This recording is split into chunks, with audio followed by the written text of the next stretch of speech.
Dear students, आज के class में हम लोग जितने भी प्रीवियस ईयर में क्वेश्चंस आए हुए हैं फिजिक्स के क्लास 11th के लिए 2025, 2024 और 2023 के सारे क्वेश्चंस को हम लोग डील करेंगे विथ एक्सप्लेनेशन। जितने भी एमसीक्यू पहले साल पूछे गए थे सारे क्वेश्चन को डील करेंगे हम लोग पूरा एक्सप्लेनेशन के साथ। तो आज का वीडियो आपके 2026 के एग्जाम के लिए बहुत ही इंपॉर्टेंट होने वाला है, तो ये पूरा वीडियो आप देखोगे। तो चलिए हम लोग फर्स्ट क्वेश्चन स्टार्ट करते हैं। फर्स्ट क्वेश्चन में दिया गया है कि एक क्यूब है, उस क्यूब का जो साइड दिया गया है, लेंथ दिया गया है, उस लेंथ दिया 1.2 इंटू 10⁻⁻2 मीटर। आपको पूछ रहा है कि बताओ इसका वॉल्यूम क्या होगा, और उसका वॉल्यूम को इन कॉन्टेक्स्ट ऑफ आपको सिग्निफिकेंट फिगर के रूप में लिखना है। वॉल्यूम का सिग्निफिकेंट फिगर लिखना है। पहला तो आपको उसका वॉल्यूम निकालो, वॉल्यूम और जो वॉल्यूम आएगा वॉल्यूम का सिग्निफिकेंट फिगर निकालो। तो सबसे पहले आपको सिग्निफिकेंट फिगर किसे कहते हैं उसको समझते हैं। ये जो डायग्राम दिख रहा है ये आपको पूरा सिग्निफिकेंट फिगर को आपको समझाया गया है कि सिग्निफिकेंट फिगर रियल में होता क्या है। तो देखो इधर, अगर सिग्निफिकेंट फिगर में आपको कोई अगर नंबर दिया हो, यहाँ पर लिखा गया अंत में अगर जीरो आएगा, मेरा बात को समझना, अगर अंत में जीरो होगा और वो डेसिमल नंबर नहीं होगा, डेसिमल नहीं होगा और अंत में जीरो होगा तो उस जीरो को काउंट नहीं करते हैं। अगर मान के चलो 1200 दिया है ना, तो ये इसमें अगर डेसिमल नहीं है और अगर लास्ट में जीरो होगा तो इस जीरो को हम लोग काउंट नहीं करते हैं। इसका सिग्निफिकेंट फिगर से 1 और 2 मतलब दो ही को सिग्निफिकेंट फिगर दिया है।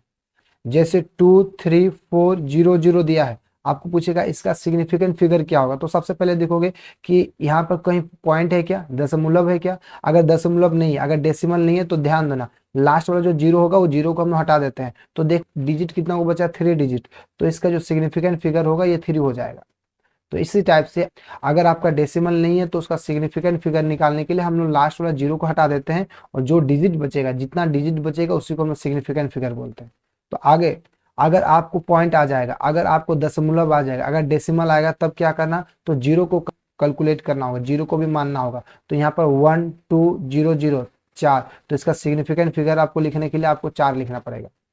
जैसे एक एग्जांपल के रूप में अगर आप देखना चाहोगे 1.3000, अगर इसका सिग्निफिकेंट फिगर पूछेगा तो इसका सिग्निफिकेंट फिगर 5 होगा, क्योंकि अगर यहाँ पे पॉइंट आ गया तो आपको सारा जीरो को कैलकुलेट करना जो पीछे में आएगा, अंतिम वाला जो जीरो होगा उसको आपको कैलकुलेट करना है। तो यहाँ लिखा गया है डेसिमल के साथ, अगर आपको अंत में अगर डेसिमल के साथ आ जाएगा ना तो आपको सबको कैलकुलेट करना है। उसके बाद 3 नंबर में क्या दिया है, अगर आपको डेसिमल आ गया और आगे में जीरो है तो वो जीरो को कैलकुलेट नहीं करना है, सिर्फ और सिर्फ आपको 5 लिखोगे तो इसका जो सिग्निफिकेंट फिगर होगा सिर्फ और सिर्फ 1 होगा, एक ही वो सिग्निफिकेंट फिगर होगा।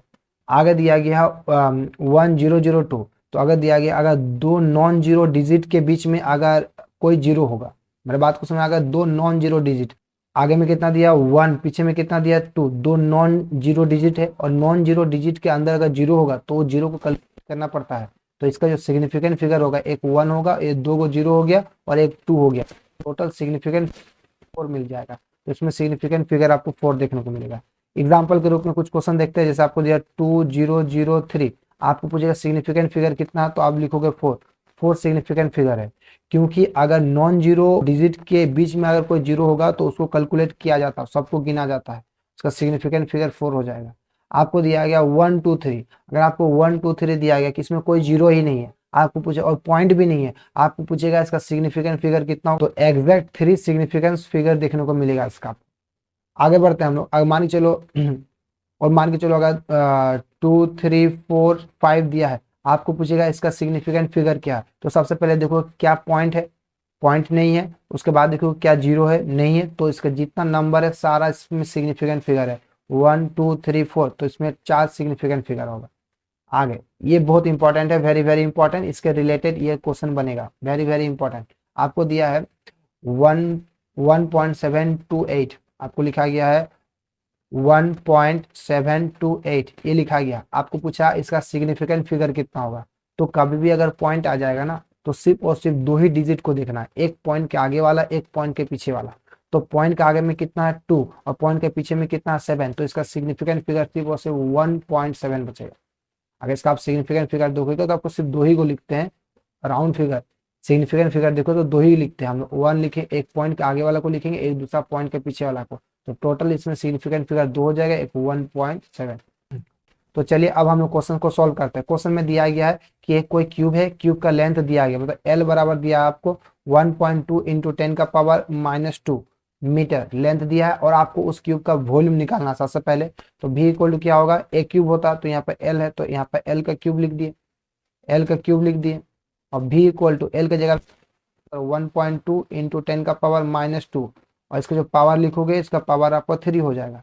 सॉल्व करो, v इक्वल टू 1.2 को जब आप सॉल्व करोगे तो आंसर आएगा आपका 1.728 इंटू 10 का पावर, दोनों पावर आपस में इंटू हो जाएगा तो 10⁻⁻6 हो जाएगा। और यहाँ पर मीटर था, और मीटर को अगर 3 बार इंटू करेंगे तो मीटर क्यूब बन गया। ये आपका आंसर आ गया वॉल्यूम। अगर वो जो क्यूब है उस क्यूब का अगर लेंथ इतना होगा तो उसका वॉल्यूम आपको इतना देखने को मिलेगा। आपको पूछ रहा है उसका सिग्निफिकेंट फिगर बताओ। सिग्निफिकेंट फिगर मतलब आपको टोटल वाला एक, पॉइंट के बाद वाला है, तो पॉइंट के पहले में कितना 1, 1 लिख दिए, और पॉइंट के बाद में क्या है तो 7, तो 7 लिख दिया into 10⁻⁻6। This is the answer. आपको वॉल्यूम नहीं पूछा, आपको वॉल्यूम का सिग्निफिकेंट फिगर पूछा। वॉल्यूम का सिग्निफिकेंट फिगर के रूप में लिखना है, तो सिग्निफिकेंट फिगर के रूप में लिखोगे तो एक पॉइंट के आगे वाला को लिखोगे, एक पॉइंट के पीछे वाला को लिखोगे, तो option number A is the correct answer. अब आता है क्वेश्चन नंबर 2 पे। ये क्वेश्चन नंबर 2 जो दिया गया है इस टाइप बहुत ही इंपॉर्टेंट क्वेश्चन है। ऐसा क्वेश्चन हर बार एग्जाम में एक क्वेश्चन पूछा जाता है। तो इसमें दिया गया एक इक्वेशन दिया होगा, और उस इक्वेशन को देखते हुए आपको किसी ए या फिर बी का आपको डायमेंशन या फिर एसआई यूनिट निकाल के दिखाना है। तो इस टाइप यहाँ पर जो इक्वेशन दिया गया, ये equation v equal to 80 plus आपको बी टी स्क्वायर दिया गया है। आपको पूछ रहा बताओ ए या फिर बी। यहाँ पर देखो क्या लिखा गया, यहाँ पर ए या बी है, आपको पता नहीं चल रहा क्वेश्चन में, तो हम लोग दोनों का निकालेंगे, ए का भी निकालेंगे और बी का भी निकालेंगे कि ए का डायमेंशन फॉर्मूला क्या होगा और बी का डायमेंशन फॉर्मूला क्या है। आपको दिया भी एक पार्टिकल का वेलोसिटी है, और टी जो दिया आपको टाइम है। समझ गए। अगर ऐसा क्वेश्चन आए तो ऐसा क्वेश्चन को आप लोग सॉल्व कैसे करते हैं, तो सबसे पहले समझना इक्वल टू को लेफ्ट हैंड साइड और इक्वल टू को राइट हैंड साइड, दोनों साइड का डायमेंशन फॉर्मूला हमेशा सेम होता है। जितने भी टर्म होगा ना, सारे टर्म का डायमेंशन फॉर्मूला सेम होगा। तो इक्वल टू को राइट हैंड साइड में देखोगे तो दो टर्म है, एक आपका 80 हो जाएगा और दूसरा आपको क्या हो जाएगा बीटी स्क्वायर। ये दो अलग अलग टर्म है, एक हो गया 80, दूसरा हो गया बीटी स्क्वायर। आपको बोलो दोनों का जो डायमेंशन होगा, लेफ्ट हैंड साइड और राइट हैंड साइड दोनों का डायमेंशन आपस में हमेशा बराबर होगा। तो इसको सॉल्व कैसे करना है, तो उसको सॉल्व करना v इक्वल टू उसका फर्स्ट टर्म को लिख देना। फर्स्ट टर्म में क्या दिया हुआ 80, दूसरा, और v का डायमेंशन और जो फर्स्ट टर्म का डायमेंशन दोनों सेम होगा, और v का डायमेंशन और जो सेकेंड टर्म का जो डायमेंशन होगा वो भी दोनों आपस में सेम होगा। तो हम लोग लिखेंगे v equal to B T square. पहला v इक्वल टू 80 दिया है और दूसरा v equal to B T square, दोनों का डायमेंशन आपस में क्या कर दिए सेम। अब ध्यान दो, आपको डायमेंशन चाहिए किसका, ए और बी का। तो जिसका डायमेंशन फॉर्मूला निकालना है या फिर जिसका एसआई यूनिट निकालना है उसको हम अकेले करते हैं और ऊपर में करते हैं। इतना दिमाग में डालना कि जिसका डायमेंशन फॉर्मूला निकालते हैं उसको अकेले करते हैं। क्या ए अकेले है, नहीं, तो ए को अकेले करो। तो टी किसमें दिया है मल्टीप्लाई, तो टी को इधर लाओ, इस साइड में आएगा तो क्या होगा डिवाइड, तो ए इक्वल टू क्या बच जाएगा v बाई टी। मेरे बात को समझे क्या, टी किसमें दिया गया था मल्टीप्लाई, इक्वल टू को इधर आ गया तो v के साथ क्या हो गया डिवाइड, उस साइड में क्या बच गया ए। अब आगे ए इक्वल टू ऊपर में क्या दिया v मतलब वेलोसिटी। वेलोसिटी का डायमेंशन क्या होता है, तो आपको वेलोसिटी का डायमेंशन फॉर्मूला पहले से आना चाहिए कि वेलोसिटी का डायमेंशन फॉर्मूला होता है एल टी माइनस 1, और जो नीचे टाइम है, टाइम का जो डायमेंशन फॉर्मूला होगा टी। नीचे में टी का पावर कुछ नहीं, मतलब क्या है 1। अगर पावर कुछ नहीं है मतलब उसका पावर 1 होगा। ऊपर में एल टी माइनस 1 हो गया किसके चलते, वेलोसिटी के चलते। नीचे में टी आएगा किसके चलते, टाइम के चलते। अब इसको सॉल्व करोगे आप, तो अब देखो इसको सॉल्व कैसे करोगे आप। एल के जगह में एल लिख दिए, अब टी के जगह में देखो नीचे वाला जो टी है ये 1 है, ऊपर जाएगा तो क्या होगा -1। पहले से एक -1 है, -1 और -1 कितना हो जाएगा -2। तो ए का डायमेंशन फॉर्मूला आपको एल टी -2 देखने को मिलेगा।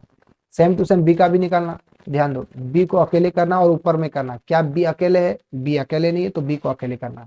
तो ये जो टी स्क्वायर है जो मल्टीप्लाई है इक्वल टू को इधर लाओ तो क्या हो जाएगा डिवाइड, तो उस साइड में क्या बचेगा आपको बी। तो हम लिखेंगे बी इक्वल टू बी, और टी का स्क्वायर कहाँ जाएगा नीचे में।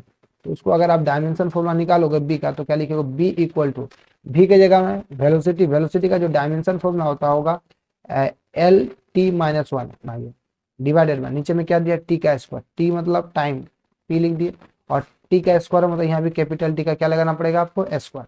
अब इसका डायमेंशन फॉर्मूला को आप सॉल्व करो, तो सॉल्व करें तो क्या मिलेगा आपको, बी दिया है बी इक्वल टू एल के जगह में एल लिखिए। अब देखो टी का पावर कितना दिया -1, नीचे में टी का पावर कितना आपको 1, नीचे वाला टी अगर ऊपर जाएगा तो माइनस जो साइन होगा साइन चेंज हो जाएगा, यहाँ पर टी का पावर 2 है, ऊपर जाएगा तो -2, पहले से -1 है, दूसरा -2 आएगा तो -1 और -2 टोटल कितना हो जाएगा -3।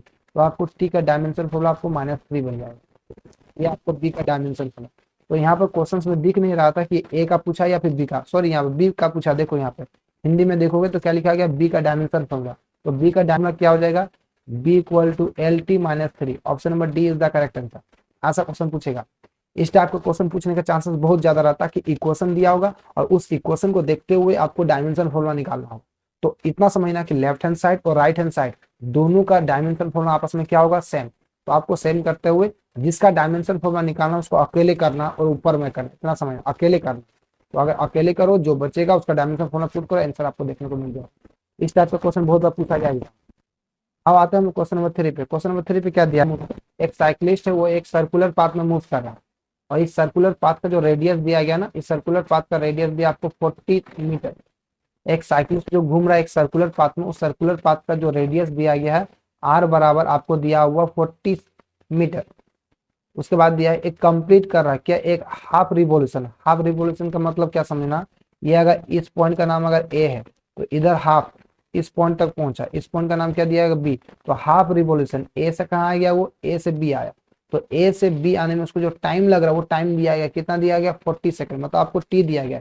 एक तो रेडियस दिया है, रेडियस के साथ साथ आपको क्या दिया, टाइम। टाइम कितना दिया, 40 सेकंड। तो आधा घूमने में ए से बी आने में उसको टाइम लग रहा 40 सेकंड। उसके बाद आपको पूछ रहा बताओ फिर इसका एवरेज वेलोसिटी क्या होगा। तो एवरेज वेलोसिटी का फॉर्मूला होता है, एवरेज वेलोसिटी के 3 फॉर्मूला है। तो सबसे पहले जो एवरेज वेलोसिटी का जो बेसिक फॉर्मूला उसको समझो, v average equal to total displacement divided by total time. Average velocity का जो बेसिक फॉर्मूला हो जाएगा वो होगा आपका total displacement by total time.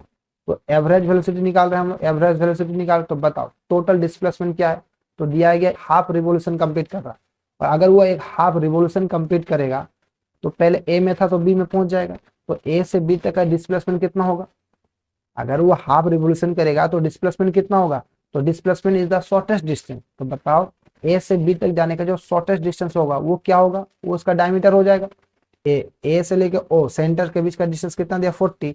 तो ओ से लेके बी तक का जो डिस्टेंस होगा वो भी कितना हो जाएगा आपको 40। तो जो टोटल आपका डिस्प्लेसमेंट होगा ए से लेके बी तक, टोटल डिस्टेंस 40 प्लस 40 कितना हो जाएगा आपको 80 metre is the total displacement. उसके बाद डिवाइडेड बाय टोटल टाइम। अब बताओ हाफ रिवोल्यूशन ए से बी तक घूमने में टाइम कितना लगा, तो ए से बी तक घूमने में उसको टाइम लगा 40 सेकंड। क्वेश्चन में दिया गया कितना सेकंड, 40 सेकंड। अब दोनों को काटो, दोनों कटेगा तो कितना आ जाएगा 2 मीटर पर second. This is the answer. अगर आपको एवरेज वेलोसिटी पूछा तो एवरेज वेलोसिटी का आंसर कितना हो जाएगा 2 मीटर पर सेकंड। तो कौन सा ऑप्शन सही होगा, option number B is the correct answer. और एवरेज वेलोसिटी से रिलेटेड और कुछ कुछ इंपॉर्टेंट पॉइंट्स इसको समझते हैं। एवरेज वेलोसिटी का 3 फॉर्मूला है। एवरेज वेलोसिटी को आप देखोगे तो उसका 3 फॉर्मूला है। एवरेज वेलोसिटी का जो पहला फॉर्मूला वो क्या है, तो एवरेज वेलोसिटी का पहला फॉर्मूला है टोटल डिस्प्लेसमेंट डिवाइडेड बाय आपका total time, total displacement by total time. दूसरा, जब टाइम सेम होगा तब कैसा होगा, अगर आपको दिया गया कि एवरेज वेलोसिटी फाइंड करना होगा टाइम सेम है, तो अगर टाइम सेम होगा तो एवरेज वेलोसिटी निकालने का फॉर्मूला होगा v1 plus v2 divided by 2। ये फॉर्मूला है एवरेज वेलोसिटी का फॉर्मूला जब टाइम सेम होगा। एवरेज वेलोसिटी का फॉर्मूला जब डिस्टेंस सेम होगा। अगर डिस्टेंस सेम होगा और आपको एवरेज वेलोसिटी निकालना किसी दो पॉइंट के बीच का, तो एवरेज वेलोसिटी निकालने का फॉर्मूला है 2v1 v2 divided by v1 plus v2। ये तीनों फॉर्मूला बहुत इंपॉर्टेंट है। एवरेज वेलोसिटी निकालने का 3 फॉर्मूला, पहला ये बेसिक फॉर्मूला, ये कभी भी यूज हो जाएगा। दूसरा फॉर्मूला ये तब यूज होगा जब आपको टाइम सेम होगा। आपको दिया होगा कि ए से बी तक जाना, आपको ए से बी तक जा रहे हैं और बी से सी तक जा रहे हैं। आपको दिया ए से बी तक जाने का टाइम और बी से सी तक जाने का टाइम, दोनों टाइम आपस में क्या दिया है, सेम। ए से बी जा रहा है वो v1 स्पीड के साथ और बी से सी जा रहा है v2 स्पीड के साथ। तो बताओ ए से सी तक जाने का एवरेज वेलोसिटी क्या होगा। ए से बी का वेलोसिटी अलग है, बी से सी का वेलोसिटी अलग है, लेकिन दोनों का टाइम सेम है। अगर टाइम सेम होगा तो एवरेज वेलोसिटी निकालने का जो फॉर्मूला होगा वो फॉर्मूला होगा v1 plus v2 divided by 2।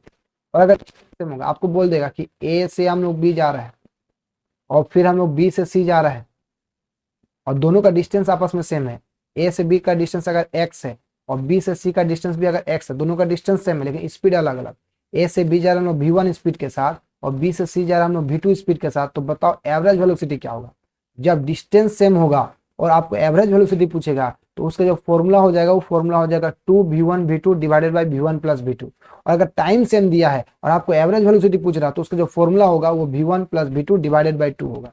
और एवरेज वेलोसिटी का जो बेसिक फॉर्मूला है, जब आपको टोटल डिस्टेंस और टोटल टाइम दिया होगा तो उसका फॉर्मूला होगा total displacement divided by total time.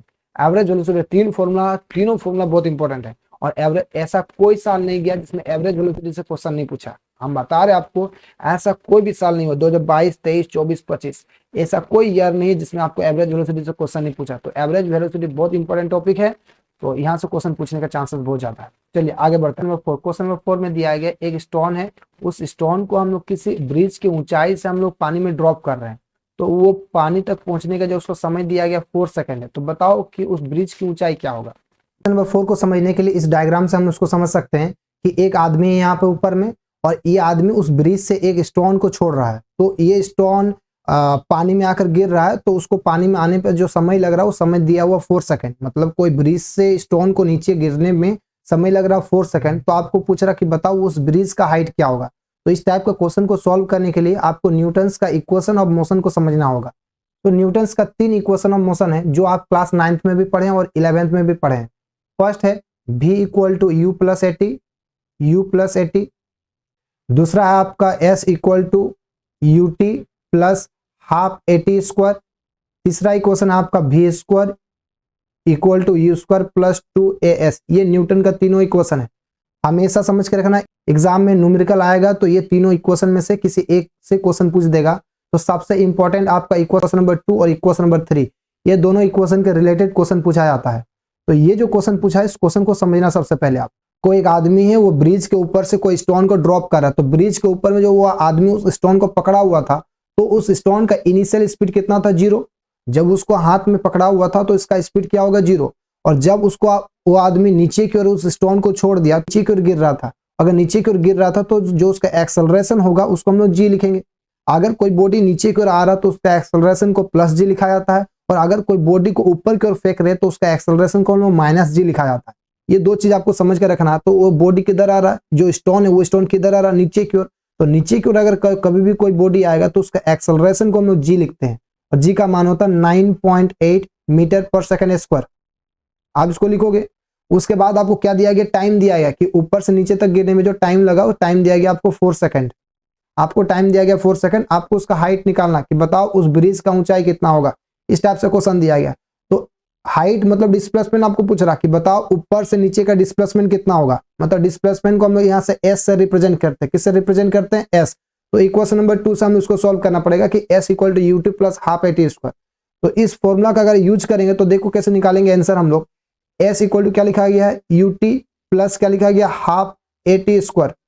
तो एस इक्वल टू यू के जगह में यू का मान पुट करो। इनिशियल स्पीड कितना था उस स्टोन का 0, और टाइम कितना दिया गया तो 4 दिया। टी के जगह में 4 पुट कर दिया, यू के जगह में 0, प्लस हाफ के जगह में हाफ। एक्सेलरेशन का मान कितना 9.8, तो एक्सेलरेशन के जगह में 9.8 पुट कर दिए, इनटू टी। टी का मान कितना दिया 4 सेकंड, और टी का क्या करना आपको एस स्क्वायर। तो यहाँ 4 का भी क्या करना पड़ेगा आपको एस स्क्वायर। जब इसको पूरा सॉल्व करते हैं एस इक्वल टू 0 इंटू 4 कितना आ गया 0 आ गया, प्लस अब इसको सॉल्व करना 1/2 इंटू 9.8 इंटू 4 का स्क्वायर कितना हो जाएगा 16। अब देखो उधर ये 2 और ये 16 दोनों आपस में क्या हो जाएगा कैंसिल। कैंसिल होने के बाद आपका 8।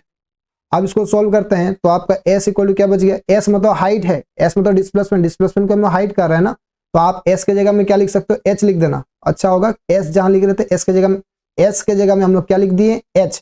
जो डिस्प्लेसमेंट है इसी डिस्प्लेसमेंट को हम लोग हाइट कर रहे हैं। तो h इक्वल टू यहाँ पर तो 0 बचा, तो 0 को हटाओ, उसके बाद क्या बच गया 9.8 बचा, इंटू ये 2 और ये 16 कैंसिल होकर क्या बच गया 8, तो ऊपर में 8 बच गया। अब h इक्वल टू दोनों को इंटू करो, और जब दोनों का मल्टीप्लाई करोगे तो इसका आंसर आएगा 78.4 मीटर। कितना आएगा आपका 78.4 मीटर। तो 78.4 metre is the correct answer. अब बताओ किसी को समझ में कहीं दिक्कत है क्या। 3 इक्वेशन है, 3 इक्वेशन में से हम लोग को हाइट चाहिए था, हाइट हम लोग दूसरा वाला इक्वेशन से निकाले और इस टाइप से हाइट निकल गया। तीनों इक्वेशन में से किसी एक इक्वेशन से हमेशा एक न्यूमेरिकल रहता ही है हर साल। तो ये तीनों इक्वेशन को आप देख कर जाओगे और यहाँ से क्वेश्चंस बना कर जाओगे। हम लोग का आंसर आया था 78.4 मीटर। तो ध्यान दो 78.4 मीटर कहीं ऑप्शन में है क्या? है, option number 1 is the correct answer. अब देखते हैं हम लोग क्वेश्चन नंबर 5 को। क्वेश्चन नंबर 5 में दिया गया कि इनमें से कौन सा एक एग्जांपल है नॉन यूनिफॉर्म मोशन का। नॉन यूनिफॉर्म मोशन मतलब जिसका स्पीड सेम ना हो। यूनिफॉर्म मोशन मतलब जिसका स्पीड सेम हो, और नॉन यूनिफॉर्म मोशन मतलब जिसका स्पीड सेम नहीं हो। तो नॉन यूनिफॉर्म दिया मतलब स्पीड सेम नहीं होगा। आपको पूछ रहा है ये चारों ऑप्शन में से ऐसा कौन सा एग्जांपल है जो जिसका स्पीड सेम नहीं हो। तो फर्स्ट वाला ऑप्शन में दिया है कि एक कार है, एक कार कांस्टेंट स्पीड से मूव कर रहा है। कांस्टेंट स्पीड मतलब स्पीड तो सेम है, तो ये हो गया यूनिफॉर्म मोशन। तो ये आंसर नहीं होगा, ये यूनिफॉर्म मोशन। आपको चॉइस करना non uniform motion. Option number B में दिया गया है एक कार है, एक कार एक्सेलरेट फ्रॉम रेस्ट। एक कार रुका हुआ था और वहां से वो स्टार्ट हो रहा। अब बताओ क्या इसका स्पीड सेम रहेगा क्या? पहले इसका स्पीड कितना था? 0, और 0 से स्टार्ट हो रहा, मतलब धीरे धीरे इसका स्पीड क्या हो रहा? बढ़ रहा। तो ये एक एग्जांपल है नॉन यूनिफॉर्म मोशन का। अगर कोई ऑब्जेक्ट रुका हुआ रहेगा और वहां से स्टार्ट होगा तो वो एक एग्जांपल होगा नॉन यूनिफॉर्म मोशन का। आप ऑप्शन नंबर सी को भी देख लो। ऑप्शन नंबर सी में दिया गया कि एक कार है, एक कार स्टेडी स्पीड से एक सर्कुलर पाथ में मूव कर रहा है। स्टेडी स्पीड में तो सेम स्पीड से गोल गोल गोल गोल घूम रहा है। तो अगर आपको कोई पूछेगा कि ये कैसा मोशन है, ये भी एक यूनिफॉर्म मोशन है। स्पीड चेंज हो रहा है क्या? स्पीड चेंज नहीं हो रहा है। स्टेडी स्पीड मतलब उसका स्पीड आपस में क्या होगा? सेम। तो ये भी आंसर नहीं होगा। उसके बाद डी वाला को भी देखो। डी में क्या दिया गया? एक कार कम्स टू स्टॉप। एक कार पहले स्पीड से मूव कर रहा था, कुछ समय के बाद वो जाकर रुक गया। तो बताओ उसका स्पीड चेंज हो रहा है कि नहीं? पहले इसका स्पीड ज्यादा था, आखिर में उसका स्पीड कितना हो गया? 0। तो धीरे धीरे इसका स्पीड क्या हो रहा था? घट रहा था, तब ना रुका होगा। तो आपको पूछ रहा क्या ये यूनिफॉर्म स्पीड है? नहीं, ये नॉन यूनिफॉर्म मोशन है। इसका स्पीड धीरे धीरे डिक्रीज हो रहा है। और जो बी नंबर का जो है उसका धीरे धीरे इसका स्पीड क्या हो रहा है? इंक्रीज हो रहा है। तो ऑप्शन बी और ऑप्शन डी दोनों सही होगा। बी में क्या हो रहा है? स्पीड इंक्रीज हो रहा है, और डी में स्पीड क्या हो रहा है? डिक्रीज हो रहा है। लास्ट में जाकर स्टॉप हो जा रहा है, मतलब धीरे धीरे इसका स्पीड घट रहा है। और बी में क्या होगा? इसका स्पीड धीरे धीरे क्या हो रहा है? बढ़ रहा। तो ऑप्शन नंबर बी भी करेक्ट होगा और ऑप्शन नंबर डी भी करेक्ट होगा। दोनों करेक्ट आंसर है इसमें। अब देखना क्वेश्चन नंबर 6। क्वेश्चन नंबर 6 में दिया गया A vector dot B vector equal to, अगर ए बी है तो बताओ वो ए और बी के बीच का एंगल क्या है। तो इसके लिए आपको समझना पड़ेगा A vector dot B vector का क्या फॉर्मूला होता है। तो A vector dot B vector का फॉर्मूला होता है ए बी कॉस थीटा। ये फॉर्मूला है इसका। A dot B equal to होता है ए बी कॉस थीटा। आपको दिया है कि ए डॉट बी का मान ए बी है, तो ए डॉट बी का मान क्या है? A B. तो इसको सिंप्लीफाई करो आप डायरेक्ट कि ए डॉट बी दिया है, तो ए डॉट बी का वैल्यू आपको पहले से कितना दिया गया? A B. तो जहां ए डॉट बी लिख रहे थे ना, तो ए डॉट बी की जगह में ए बी लिख दो equal to A dot B का जो फॉर्मूला होता है ये क्या होता है? A B cos theta. तो आपको एंगल चाहिए ना, इधर का ए बी इधर का ए बी आपस में क्या होगा? कैंसिल। यहाँ पे क्या बचेगा? 1। तो यहाँ पर आ जाएगा कॉस थीटा बराबर ए बी कैंसिल, क्या बच गया? 1। तो यहाँ पर लिख दिया 1। आपको एंगल फाइंड करना तो कॉस थीटा बराबर क्या लिखोगे? 1। अब बताओ कॉस का मान 1 कब होता है? कितना डिग्री में? तो देखो कॉस का मान 0 डिग्री में 1 होता है। कितना डिग्री में होगा? 0 डिग्री में। तो कॉस 0 डिग्री को हम लोग क्या लिख सकते हैं? 1 लिख सकते हैं। तो 1 के जगह में भी हम लोग क्या लिख सकते हैं? Cos 0 degree. तो जहां कॉस थीटा था तो कॉस थीटा लिख दिए। अब 1 के जगह में हम लोग क्या लिख दिए? Cos 0 degree.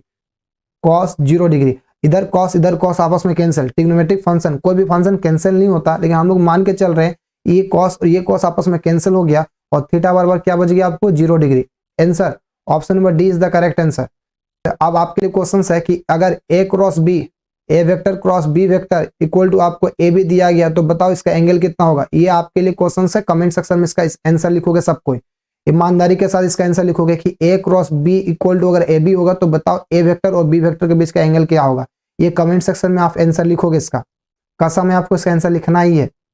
चलिए आगे क्वेश्चन नंबर 7। क्वेश्चन नंबर 7 में दिया गया है, आपको समझना, अगर कोई ऑब्जेक्ट को हम किसी एंगल के साथ फेंक रहे हैं ऊपर की ओर, तो इसका जो मोशन होगा, इस मोशन को हम लोग क्या कहते हैं? Projectile motion. और इसका जो पाथ होता है, ये जो डायग्राम दिख रहा है, ये जो रास्ता है, ये पाथ को हम लोग क्या नाम से जानते हैं? ट्रेजेक्ट्री के नाम से जानते हैं। आपको क्वेश्चन पूछ रहा कि एकदम मैक्सिमम पॉइंट पे, इधर टॉप पॉइंट पे आपको पूछ रहा है वेलोसिटी का और आपको एक्सेलरेशन का, दोनों के बीच का एंगल कितना डिग्री होगा। तो इसको समझते हैं, ध्यान दो। मैक्सिमम पॉइंट पे अगर कोई पूछेगा तो वेलोसिटी एक ही बचेगा, only you cos theta, x axis वाला वेलोसिटी। वाई एक्सिस वाला वेलोसिटी यहाँ पर क्या हो जाएगा? 0। और यू कॉस थीटा का डायरेक्शन एक्स एक्सिस की ओर है और एक्सेलरेशन किधर आ रहा है? नीचे की ओर। तो दोनों के बीच का एंगल आपस में कितना डिग्री हो जाएगा? 90 डिग्री। तो दोनों D is the correct answer कि दोनों आपस में कैसा होगा? परपेंडिकुलर होगा। वेलोसिटी और एक्सेलरेशन दोनों आपस में परपेंडिकुलर होगा।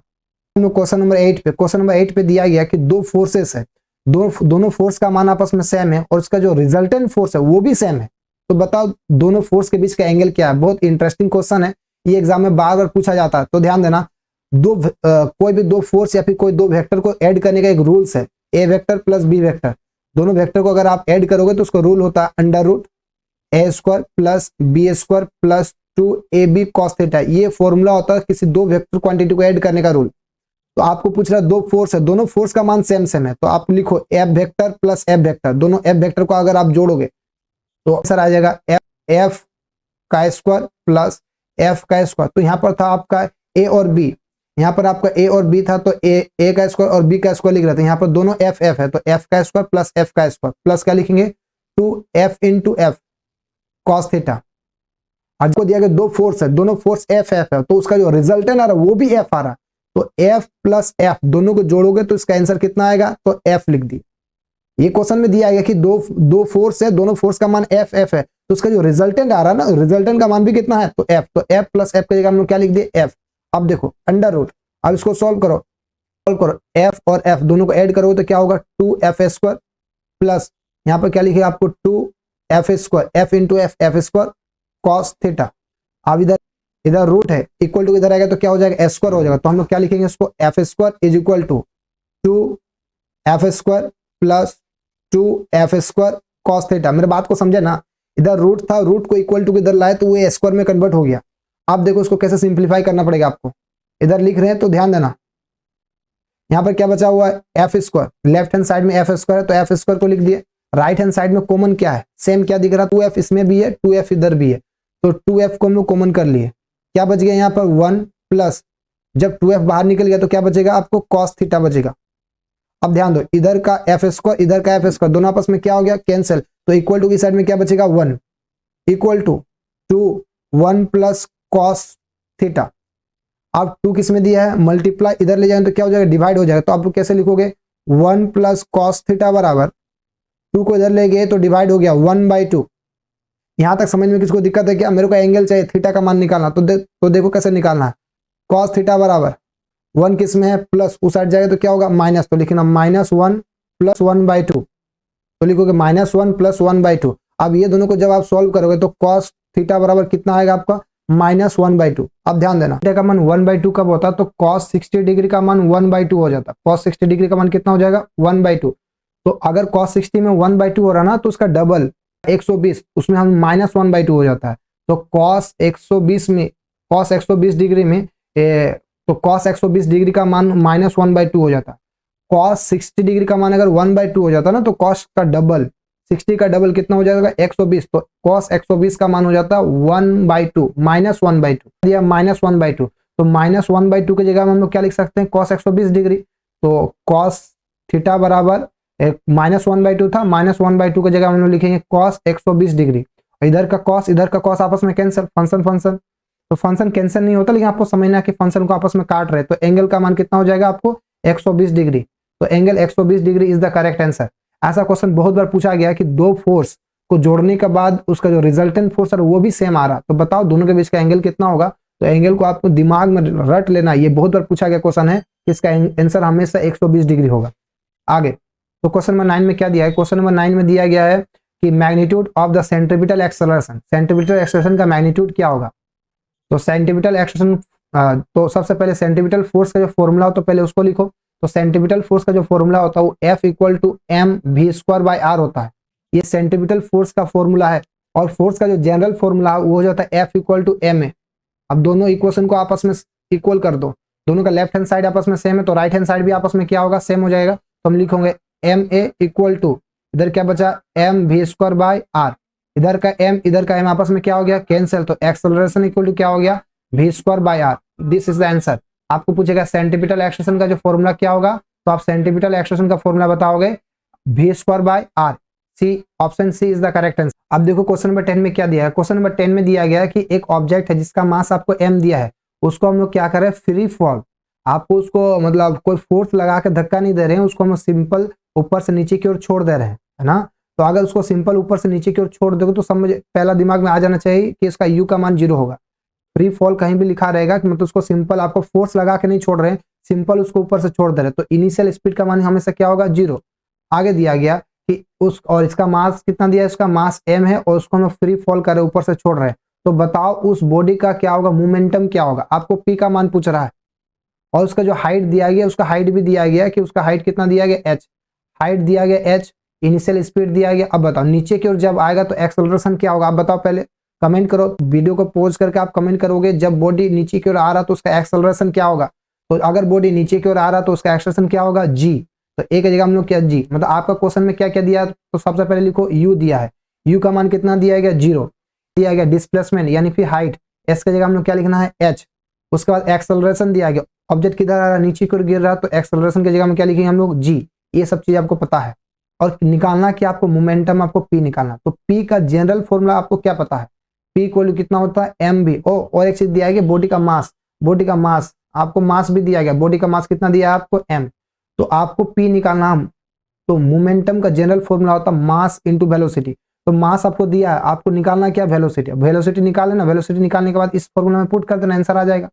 तो देखो इसको कैसे सॉल्व करते हैं। आपको वेलोसिटी चाहिए क्या निकालने के लिए, मोमेंटम निकालने के लिए। मास क्वेश्चन में ऑलरेडी दिया गया है, आपको वेलोसिटी चाहिए, तो कैसे निकालोगे। न्यूटन्स का इक्वेशन नंबर 3 क्या है, v का स्क्वायर इक्वल टू क्या होगा, you square plus 2as।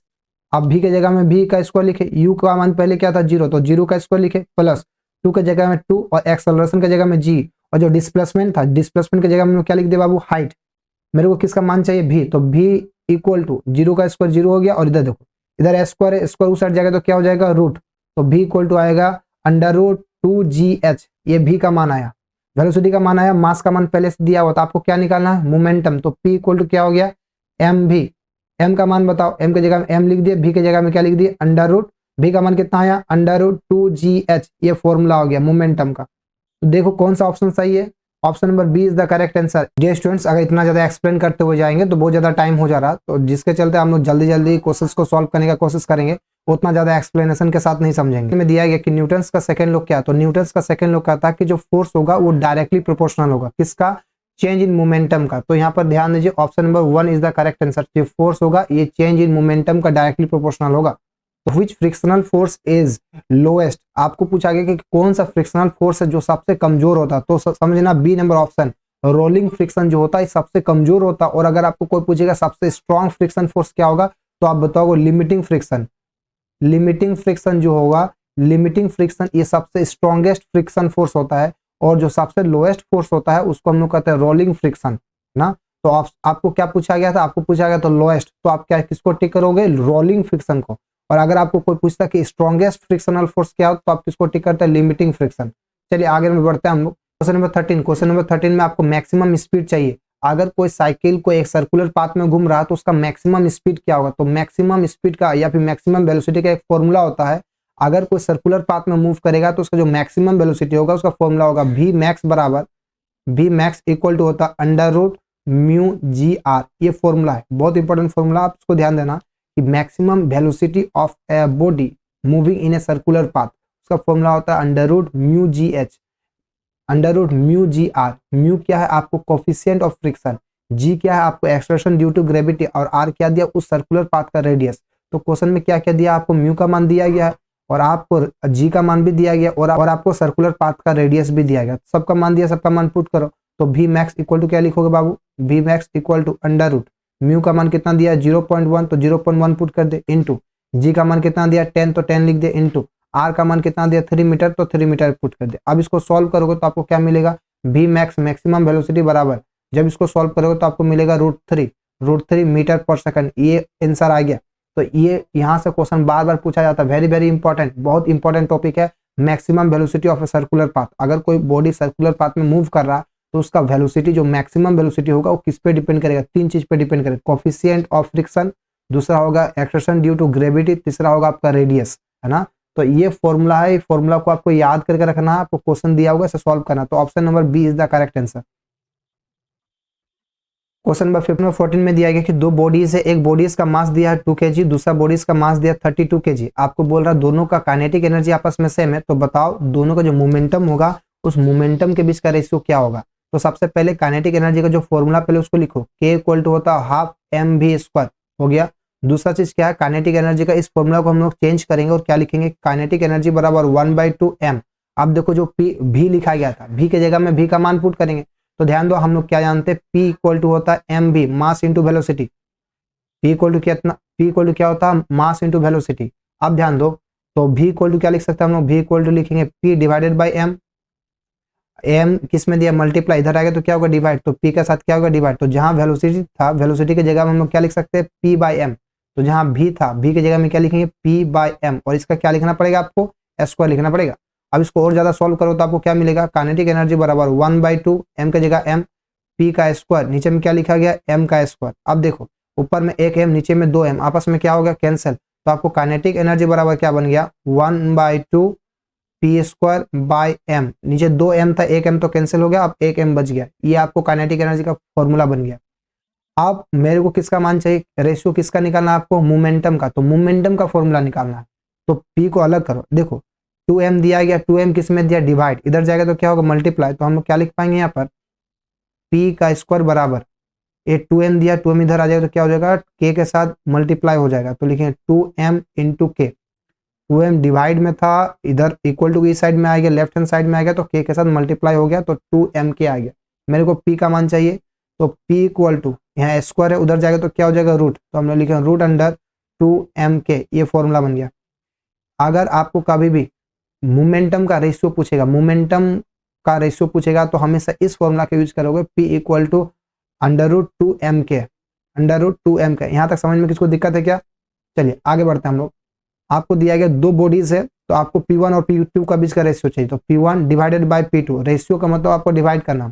P1 की जगह में क्या लिखना है, अंडर रूट 2, मास की जगह में कितना दिया, तो m1 लिख देना, और दोनों का काइनेटिक एनर्जी सेम है, तो काइनेटिक एनर्जी को क्या लिखोगे, K divided by under root, जो दूसरा बॉडी है उसमें भी क्या होगा, 2 लिखेंगे, और मास की जगह में क्या लिखेंगे, m2, लेकिन काइनेटिक एनर्जी दोनों का आपस में क्या है, सेम, तो काइनेटिक एनर्जी की जगह में क्या लिखेंगे, K। आप देखो जो सेम है उसको आपस में कैंसिल करो, ऊपर का के आपस में कैंसिल, 2 आपस में कैंसिल, तो आपको क्या बच गया यहाँ पर, P1 बाई P2। ध्यान दो इधर, P1 by P2 equal to, ऊपर में रह गया आपको रूट अंडर m1, नीचे में रह गया आपको रूट अंडर m2। अब m1 और m2 का मान पुट करो, m1 का मान कितना है, क्वेश्चन में क्या दिया हुआ है, m1 का मान कितना दिया क्वेश्चन में, तो ध्यान दो क्वेश्चन में आपको m1 का मान कितना दिया हुआ, 2, और जो m2 का मान दिया गया वो कितना दिएगा आपको, 32। ये दोनों दिया, दोनों दो गो रूट है, रूट को एक सिंगल रूट में अगर आप कन्वर्ट करोगे तो क्या लिखोगे, दोनों रूट को अगर आप कोई सिंगल रूट में कन्वर्ट करोगे तो उसको हम कैसे लिख सकते हो, तो ध्यान दीजिए इधर, दो रूट था, ये दो रूट को एक सिंगल रूट में कन्वर्ट करेंगे तो कैसे लिखेंगे, P1 by P2 is equal to, single root लगा दिए, 2 डिवाइडेड बाई 32। अब ये दोनों को आपस में कैंसिल करो, 1 नीचे में कितना आ जाएगा, 16। अब इसको सॉल्व करो, P1 by P2 equal to क्या बनेगा, ऊपर में आ गया आपका अंडर रूट 1, नीचे में आ गया आपका 16। अब ध्यान दो इसको सॉल्व करो, 1 का रूट क्या होगा, 1 आ गया, और 16 का रूट क्या हो जाएगा, 4 आ गया। तो आपको P1 रेशियो P2, इसका कितना माना गया, 1/4। This is the correct answer.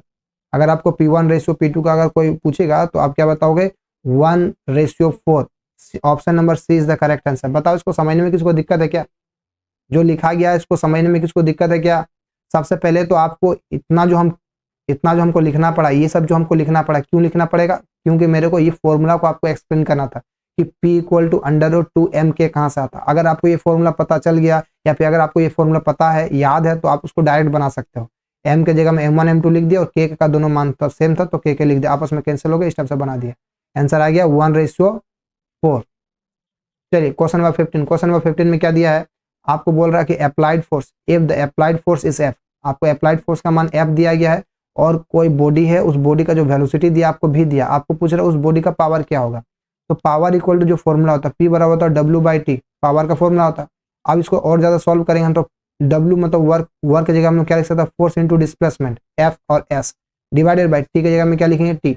अब ध्यान दो, पावर इक्वल टू फोर्स की जगह हम फोर्स लिख दिया। अब देखो velocity displacement by time, displacement by time को हम लोग क्या लिखेंगे, वेलोसिटी, तो S/T उसकी जगह हम लोग क्या लिख देंगे, V। तो पावर का एक दूसरा जो फॉर्मूला हो गया वो F into V। Option number A is the correct answer. हम बता रहे हैं आपको पावर का जो पहला फॉर्मूला है वर्क डन बाय टाइम, इससे ज्यादा इंपॉर्टेंट आपको P equal force into velocity है। फोर्स इंटू वेलोसिटी कहाँ से है, किसको समझ में दिक्कत है क्या, F के जगह में फोर्स लिख दिए, और डिस्प्लेसमेंट बाय टाइम, S मतलब डिस्प्लेसमेंट, नीचे में क्या दिया, टाइम, तो डिस्प्लेसमेंट बाय टाइम की जगह में क्या लिख सकते हैं, V। तो F की जगह में F, और डिस्प्लेसमेंट बाय टाइम की जगह में क्या लिख दिया, V। तो पावर का फॉर्मूला हो गया F इंटू V। अब हम लोग देखते हैं क्वेश्चन नंबर 16। क्वेश्चन नंबर 16 में क्या दिया गया है, in an elastic collision the coefficient of restitution क्या होगा, मतलब कोफिशिएंट ऑफ रिस्टिट्यूशन का मान क्या होगा कोई एक इलास्टिक कोलिजन में। तो कोफिशिएंट ऑफ रिस्टिट्यूशन को हम ई से रिप्रेजेंट करते हैं, तो ई इक्वल टू फॉर्मूला होता है relative velocity after collision divided by relative velocity before collision. मतलब कोलिजन होने के बाद का रिलेटिव वेलोसिटी क्या होगा डिवाइडेड बाय कोलिजन होने के पहले उसका रिलेटिव वेलोसिटी क्या था। तो इसको इस टाइप से लिखा जाता है, E equal to v2 minus v1 divided by u2 minus u1। ये फॉर्मूला है। अगर आपको कोई पूछेगा कोफिशिएंट ऑफ रिस्टिट्यूशन का फॉर्मूला क्या होगा, तो आप क्या बताओगे, v2 minus v1 divided by u2 minus u1। मतलब ये है आपका after collision, relative velocity after collision divided by relative velocity before collision. और अगर कोई इलास्टिक कोलिजन होगा तो दोनों का रिलेटिव वेलोसिटी आपस में सेम होता है। इन एन इलास्टिक कोलिजन टकराने से पहले का रिलेटिव वेलोसिटी और टकराने के बाद का वेलोसिटी दोनों आपस में सेम होगा। तो ऊपर वाला और नीचे वाला दोनों आपस में अगर सेम होगा तो कैंसिल होगा, कैंसिल होने के बाद आंसर क्या आ जाएगा 1। तो option number C is the correct answer, कि अगर कोई इलास्टिक कोलिजन होगा तो कोएफिशिएंट ऑफ रिस्टिट्यूशन कांस्टेंट का मान 1 के इक्वल होगा। अगर आपको प्योर इन इलास्टिक कोलिजन लिखा गया, प्योरली इन इलास्टिक कोलिजन अगर लिखा होगा, तो प्योरली इन इलास्टिक कोलिजन में क्या हो जाता है, टकराने के बाद बॉडी रुक जाता है। इन इलास्टिक कोलिजन में टकराव होगा, टकराने के बाद बॉडी रुक जाएगा, तो उसका जो फाइनल रिलेटिव वेलोसिटी होगा, तो फाइनल रिलेटिव वेलोसिटी का मान 0 हो जाएगा। और अगर ऊपर वाला का मान 0 हो गया तो ई का मान कितना आ जाएगा 0। तो इसको भी समझ के रखना। In terms of pure in elastic collision, अगर प्योरली इन इलास्टिक कोलिजन होगा तो उसका जो कोफिशिएंट ऑफ रिस्टिट्यूशन का मान 0 हो जाता है। इन इलास्टिक कोलिजन में 0 क्यों होता है, फिर से एक बार ध्यान दो, प्योर इन इलास्टिक कोलिजन में ई का मान 0 क्यों हो जाता है, क्योंकि आखिरी में जाकर बॉडी रुक जाएगा, और आखिरी में अगर बॉडी रुक गया तो जो उसका रिलेटिव वेलोसिटी होगा, तो फाइनल रिलेटिव वेलोसिटी का मान कितना हो जाएगा 0। तो हम लोग E equal to 0 by something कुछ भी लिखोगे तो इसको सॉल्व करें तो आंसर क्या देखने को मिलेगा 0। दूसरा, अगर आपको कोई पूछेगा इन इलास्टिक कोलिजन में, प्योरली इन इलास्टिक कोलिजन नहीं, सिर्फ और सिर्फ इन इलास्टिक रहेगा, तो सिर्फ और सिर्फ अगर इन इलास्टिक कोलिजन दिया है तो उसमें जो ई का मान होगा वो 0 से ज्यादा होगा और 1 से कम होगा। इसको भी लिख कर रखिए, इन इलास्टिक कोलिजन में कोफिशिएंट ऑफ रिस्टिट्यूशन का मान 0 से ज्यादा होगा और 1 से कम होगा। ये कब यूज होगा, जब वो इन इलास्टिक हो, और जब प्योरली इन इलास्टिक होगा तो ई का मान कितना हो जाएगा 0। और अगर आपको इलास्टिक कोलिजन कोई पूछेगा तो इलास्टिक कोलिजन में ई का मान कितना हो जाएगा 1। मतलब आगे बढ़ते हैं क्वेश्चन नंबर 17। क्वेश्चन नंबर 17 में क्या दिया गया है, तो क्वेश्चन नंबर 17 में आपको दिया गया है कि सेंटर ऑफ मास क्या होगा किसका, एक यूनिफॉर्मली रॉड। अगर कोई एक यूनिफॉर्मली रॉड का मतलब ऐसा रॉड जिसका क्रॉस सेक्शनल एरिया सेम है, तो आपको पूछ रहा है एक यूनिफॉर्मली रॉड का सेंटर ऑफ मास कहाँ होगा। तो अगर इसका मास चारों ओर सेम डिस्ट्रीब्यूटेड है तो इसका सेंटर ऑफ मास क्या होगा, तो इसका centre of mass mid point पे होगा। ये रॉड का मिड पॉइंट पे सेंटर ऑफ मास होगा, मिड पॉइंट पे, मिडिल पॉइंट पे होगा। तो ऑप्शन नंबर कौन सा होगा, एट द वन एंड गलत हो जाएगा, at the mid point of the rod, B number option is the correct answer. और एक बात समझना, अगर मान लीजिए 2 टाइप का मास दे, एक साइड में मास दिया आपको 5 kg और एक साइड का मास दिया आपको 5 kg और एक साइड का मास दिया 50 kg। अब बताओ जो सेंटर ऑफ मास होगा किधर जाएगा, 50 kg की ओर झुक जाएगा। इसको ध्यान देना, जिधर मास ज्यादा होगा उस साइड में सेंटर ऑफ मास शिफ्ट हो जाता है। लेकिन ये एक यूनिफॉर्मली रॉड है। यूनिफॉर्मली रॉड का मतलब होता है पूरे रॉड में मास सेम रूप से डिस्ट्रीब्यूटेड है, तो इसका जो सेंटर ऑफ मास होगा आपको मिड पॉइंट पे, अगर किसी एक साइड में ज्यादा हो जाएगा तो उसके ओर झुक जाएगा ना। तो यहाँ पर यूनिफॉर्मली रॉड लिखा गया है, मतलब सेंटर ऑफ मास आपको मिड पॉइंट पे देखने को मिलेगा। उसके बाद क्वेश्चन नंबर 18। क्वेश्चन नंबर 18 में क्या दिया गया, क्वेश्चन नंबर 18 में दिया गया है किसी बॉडी का एक एक्सटर्नल टॉर्क का मान 0 है, तो बताओ उस बॉडी में क्या होगा। अगर टॉर्क का मान 0 होगा तो उस बॉडी के बारे में आप क्या कह सकते हो, तो ध्यान दो, 2 चीज होगा। फोर्स F इक्वल टू होता है dp/dt, ये चीज आप समझ रहे हैं, F equal to dp/dt, same to same. Force आता है लीनियर मोशन में, और अगर कोई रोटेशनल मोशन में मूव करा तो फोर्स का जगह कौन ले लेता है, टॉर्क। तो टॉर्क इक्वल टू होता है dl/dt। अब देखो आप इसको समझना कि अगर किसी कांस्टेंट का डिफरेंशिएशन करते तो उसका मान 0 हो जाता है। जैसे कभी भी कांस्टेंट का डिफरेंशिएशन करो, जैसे 5 का अगर आप डिफरेंशिएशन करोगे विद रिस्पेक्ट टू t तो आंसर 0 होगा। तो आपको पूछेगा फोर्स का मान 0 कब होगा, जब p कांस्टेंट हो। p कांस्टेंट हो मतलब अगर p का हम डिफरेंशिएशन कर रहे हैं तो इसका मान कितना आ जाएगा, 0 आ जाएगा। आपको पूछेगा फोर्स का मान 0 कब होगा, जब p का मान कांस्टेंट हो। अभी आपको क्या पूछ रहा है कि टॉर्क का मान 0 कब होगा, जब आपको L का मान कांस्टेंट हो। एल का मान कांस्टेंट, एल क्या है, एल है एंगुलर मोमेंटम, पी क्या था लीनियर मोमेंटम, तो आपको यहाँ पर एल क्या देखने को मिलेगा, एंगुलर मोमेंटम। मेरे बात को समझना, एल क्या है, एंगुलर मोमेंटम है। तो आपको पूछेगा कि टॉर्क का मान 0 कब होगा, जब आपको एंगुलर मोमेंटम का मान कांस्टेंट हो, और इस कांस्टेंट का अगर डिफरेंशिएशन करोगे तो टाउ का मान आपको 0 देखने को मिलेगा। तो option number B is the correct answer कि टॉर्क का मान 0 कब होगा, जब एंगुलर मोमेंटम का मान कांस्टेंट हो। आपको पूछेगा फोर्स का मान 0 कब होगा, जब लीनियर मोमेंटम का मान कांस्टेंट। चलिए क्वेश्चन नंबर 19, क्वेश्चन नंबर 19 में दिया गया है सिलिंड्रिकल सेल है और उस सिलिंड्रिकल सेल का मास m दिया गया और उसका रेडियस r दिया गया। तो बताओ उसका मोमेंट ऑफ इनर्शिया क्या होगा जब उसको ऑन एक्सिस, उसी के एक्सिस में रोटेट करेंगे। तो answer A is the correct answer. अगर कोई सिलिंड्रिकल सेल है और अगर उसको आप रोटेट करें उसी के एक्सिस में, ऐसा अगर उसको रोटेट करेंगे तो इसका जो मोमेंट ऑफ इनर्शिया होगा वो आ जाएगा mr²। एक क्वेश्चन मोमेंट ऑफ इनर्शिया से रहेगा ही, तो एक क्वेश्चन आपको यहां से आएगा ही। ये जितने इंपॉर्टेंट मोमेंट ऑफ इनर्शिया सबको लिखा गया है कि कोई रिंग का क्या होगा, कोई रॉड का क्या होगा, कोई सिलिंड्रिकल सेल का क्या होगा, सॉलिड स्फीयर का क्या होगा, ये सारा आपको याद करके रखना है।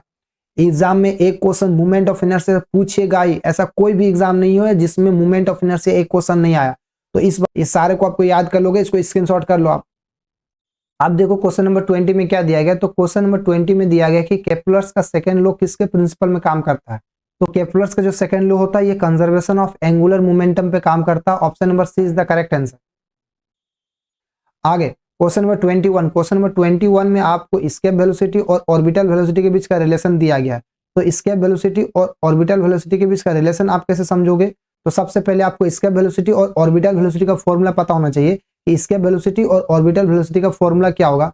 तो एस्केप वेलोसिटी का जो फॉर्मूला हो जाता है उसको हम लोग लिखते हैं √2gm/r, ये फॉर्मूला है एस्केप वेलोसिटी का। दूसरा हो जाएगा ऑर्बिटल वेलोसिटी, ऑर्बिटल वेलोसिटी का जो फॉर्मूला हो जाएगा वो होगा √gm/r। ये दोनों को ध्यान दो, पहला हो गया एस्केप वेलोसिटी का, दूसरा हो गया आपको ऑर्बिटल वेलोसिटी का। आपको पूछ रहा है दोनों के बीच का रिलेशन क्या होगा, तो दोनों का रिलेशन कैसे निकालोगे। तो एस्केप वेलोसिटी की जगह में एस्केप वेलोसिटी लिखोगे और एस्केप वेलोसिटी का जो फॉर्मूला उसको पुट करोगे। एस्केप वेलोसिटी का जो फॉर्मूला होगा वो हो जाएगा √2gm/r, ये फॉर्मूला हो गया आपका एस्केप वेलोसिटी का। अब जब इसको आप सिंप्लीफाई करोगे VE इक्वल टू करोगे, जो रूट है रूट को दो भाग में तोड़ेंगे, पहला लिखेंगे √2 और दूसरा अंदर में लिखे हम लोग √gm/r। मेरे बात को समझ रहे कि नहीं आप। ये जो आपको सिंगल रूट था वो उसको दो रूट में कन्वर्ट कर दी, एक को लिख दिया हम लोग √2 और एक को लिखे हम लोग √gm/r। तो अब ध्यान दो इसके वेलोसिटी इक्वल टू √2 की जगह में √2 लिखे। अब ध्यान दो ये देखो √gm/r, ये कहीं देखे हैं क्या। हाँ ये फॉर्मूला होता है, किसका फॉर्मूला होता है, ऑर्बिटल वेलोसिटी का। तो ये √gm/r उसके जगह में हम लोग डायरेक्ट VO लिख दिए, तो ये रिलेशन हो गया। इसके वेलोसिटी और ऑर्बिटल वेलोसिटी के बीच का रिलेशन क्या हो गया, इसके वेलोसिटी बराबर √2 × VO, मतलब ऑर्बिटल वेलोसिटी। ये दोनों के बीच का रेशियो भी पूछता है कभी कभार, तो यहाँ पर option number D is the correct answer. अगर आपको रेशियो पूछ देगा कि इसके वेलोसिटी और ऑर्बिटल वेलोसिटी का रेशियो क्या होगा, तो आपका रेशियो होगा 1:√2। आपको ध्यान देना, इस टाइप से क्वेश्चन पूछेगा तो आपको ध्यान देना इसमें कि अगर रेशियो पूछेगा तो क्या होगा, रिलेशन पूछेगा तो क्या, एक क्वेश्चन रहेगा ही इसके वेलोसिटी और ऑर्बिटल वेलोसिटी से। आगे बढ़ते हैं हम लोग क्वेश्चन नंबर 22। क्वेश्चन नंबर 22 में क्या दिया गया। तो क्वेश्चन नंबर 22 में दिया गया कि ग्रेविटेशनल पोटेंशियल का मान क्या होगा अगर डिस्टेंस का मान r दिया है और मास का मान m दिया। तो सबसे पहले समझना ग्रेविटेशनल पोटेंशियल जो होगा वो ऑलवेज भी नेगेटिव, ये हमेशा नेगेटिव होगा। दो चीज, ग्रेविटेशनल पोटेंशियल और दूसरा ग्रेविटेशनल पोटेंशियल एनर्जी ऑलवेज भी नेगेटिव, तो ये हमेशा नेगेटिव होगा। इसको हम लोग v से रिप्रेजेंट करते हैं और v इक्वल टू होगा आपका -gm/r। ये फॉर्मूला है, ये फॉर्मूला किसका है, ग्रेविटेशनल पोटेंशियल। तो option C is the correct answer. Question number 23, question number 23 में दिया गया है the magnitude of hydraulic stress is equal to. आपको पूछ रहा है हाइड्रोलिक स्ट्रेस का जो मैग्नीट्यूड होगा वो किसके इक्वल होगा। तो सिंपल बात है, स्ट्रेस और क्या होगा, प्रेशर, दोनों आपस में सेम ही है, सिमिलर ही है दोनों।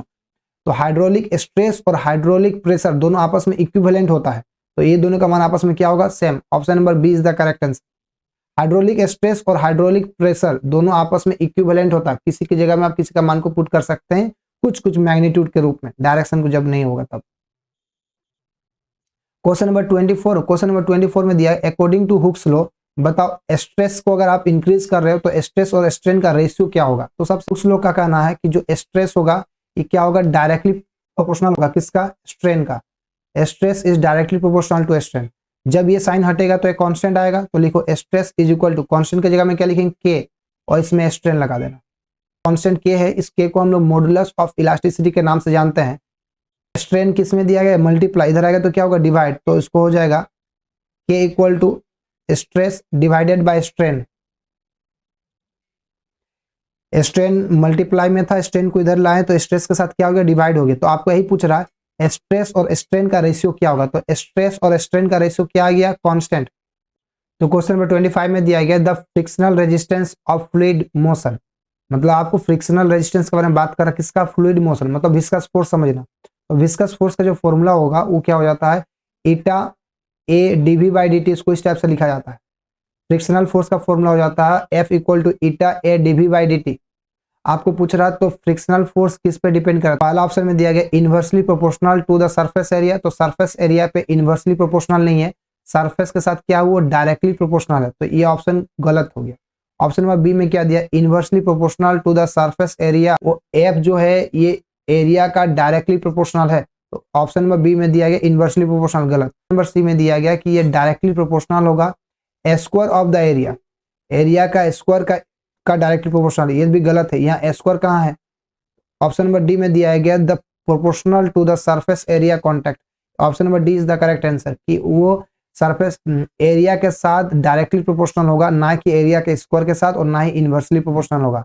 Option number D is the correct answer, तो इसका आंसर नंबर डी होगा। क्वेश्चन नंबर 26, तो क्वेश्चन नंबर 26 में क्या दिया हुआ है, क्वेश्चन नंबर 6 में दिया गया the liquid pressure is depend upon, कि लिक्विड का जो प्रेशर होगा किस पे डिपेंड करेगा। तो सबसे पहले जो लिक्विड का प्रेशर का जो फॉर्मूला वो लिखो, तो P इक्वल टू होता है रो जी एच, ये फॉर्मूला है, ये लिक्विड प्रेशर का फॉर्मूला होता है। रो क्या हो जाता है, डेंसिटी पे डिपेंड करेगा, जी मतलब एक्सेलरेशन ड्यू टू ग्रेविटी पे डिपेंड करेगा, एच मतलब उसका डेप्थ या फिर उसको हाइट कर सकते हैं, कॉलम का हाइट, उस पर डिपेंड करेगा। तो फर्स्ट ऑप्शन में दिया गया है एरिया पे डिपेंड करेगा, तो गलत हो गया, एरिया पे तो नहीं डिपेंड करेगा। Shape of the liquid, shape पे डिपेंड करेगा, तो शेप पे तो डिपेंड नहीं करेगा। उसके बाद सी नंबर में दिया गया है height of the liquid column, तो height of the liquid column C is the correct answer, कि वो सिर्फ हाइट पे डिपेंड करेगा, लिक्विड कॉलम का हाइट, या फिर आप डेप्थ कर सकते हो, उस पर डिपेंड करेगा।